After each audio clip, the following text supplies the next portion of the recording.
Up next, American exceptionalism in times of crisis. The United States always finds a way. The 2020 election is in our rearview mirror, but there are already a lot of questions about 2024. And is it time to reopen all schools across America? The debate rages between parents, teachers, and healthcare officials. That and much more tonight on the Donlon Report.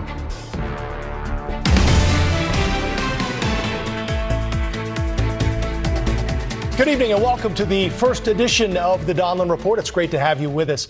We start tonight with some perspective, which is something we're trying to add with this show every night. I hear from people all the time who say they don't watch the news. It's too depressing, too angry, too divisive. But that is our country today. We are a nation divided. Are those divisions, though, keeping us from getting better, from solving our problems? If you can't talk to your neighbor or even your family about issues this important, how can our leaders and the rest of us bridge these gaps? People say we've never seen anything like this. We've never seen a president refuse to accept an election result. We've never seen the Capitol overrun by our own people. We haven't seen a pandemic like COVID-19 in 100 years. We've lost 500,000 Americans. But think about what our country has seen. Imagine living through World War II. An estimated 75 million people died. Over the years, there have been assassinations, economic crises, the civil rights movement, and plenty of political scandals. This has been our history, incredible highs and incredible lows. But do we focus too much on those low points? Remember, while we were fighting an unpopular war in Vietnam, we put a man on the moon. On that note, why do we love the movie Apollo 13 so much, even though we know how it ends?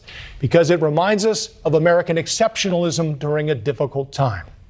I stopped on the movie Argo the other night, the story of U.S. captives held during the Iran hostage crisis. It was American ingenuity that came through to rescue them during a dark chapter in our history. Remember how we felt after the 9/11 attacks, how close we were, all the flags that were flying on houses, a display of American pride and fortitude. There's Operation Warp Speed. Just this weekend, a third COVID-19 vaccine was approved. Our science and medical experts pulled that off in record time. American innovation. Just this month, we landed a rover on Mars. Another example of what we can do. We will all look back at this incredible time in our collective history, for better or worse. This is just one chapter in our young nation's story.